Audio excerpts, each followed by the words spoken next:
জয় জগন্নাথ, যা উচ্চারণে বাঙালির হৃদয় সর্বদা আবেগে কম্পিত হয়। সেই জগন্নাথ দেব এবার আসছেন আমাদের বঙ্গের পুণ্যভূমিতে।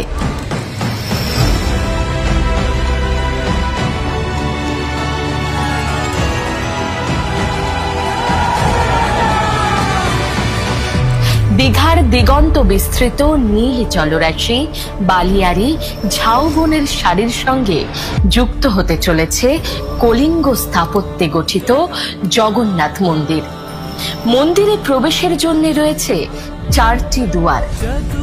সমুদ্রের দিক থেকে এই মন্দিরের মূল ফটক দিয়ে ঢুকে সামনেই রয়েছে দীপস্তম্ভ, সেই সঙ্গে চোখে পড়বে অরুণ স্তম্ভ। অরুণ স্তম্ভের ঠিক বিপরীতেই সিংহদুয়ার। সিংহদুয়ারের পেছন দিকে রয়েছে ব্যাঘ্র দুয়ার।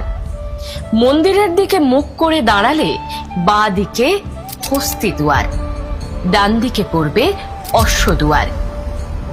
দীঘার মন্দির দিয়ে প্রবেশ করেই দেখা মিলবে শ্রী শ্রী জগন্নাথ দেবের। মূল মন্দিরে রয়েছে 4টি ভাগ: গর্ভগৃহ, জগমোহন, নাটমণ্ডপ, ভোগমণ্ডপ। মন্দিরে প্রবেশের পর প্রথমেই দেখা যাবে ভোগমণ্ডপকে। ভোগমণ্ডপ থেকে ভেতরে প্রবেশ করলে রয়েছে নাটমণ্ডপ বা নাট মন্দির। নাট মন্দিরে রয়েছে পাথুরে কারুকার্য করা চোখ ধাঁধানো 16টি স্তম্ভ, যা এই নাট মন্দিরকে ধরে রেখেছে। নাট মন্দিরের পরেই রয়েছে জগমোহন, যা দাঁড়িয়ে রয়েছে 4টি স্তম্ভের ওপর। নাট মন্দির ও ভোগ মণ্ডপের মাঝখানে রয়েছে গরুর স্তম্ভ।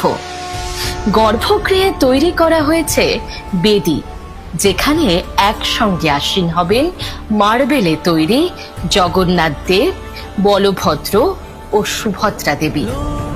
তবে রথের দিন দারু মূর্তি নিয়েই হবে রথযাত্রা।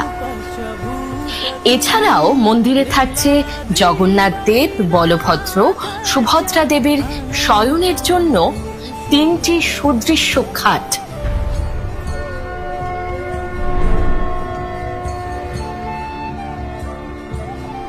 পুরো মন্দির জুড়ে রয়েছে অপূর্ব কারুকার্য, পৌরাণিক গাঁথার ছোঁয়া। আগামী 29 এপ্রিল মন্দির প্রাঙ্গণেই হবে মহাযজ্ঞ।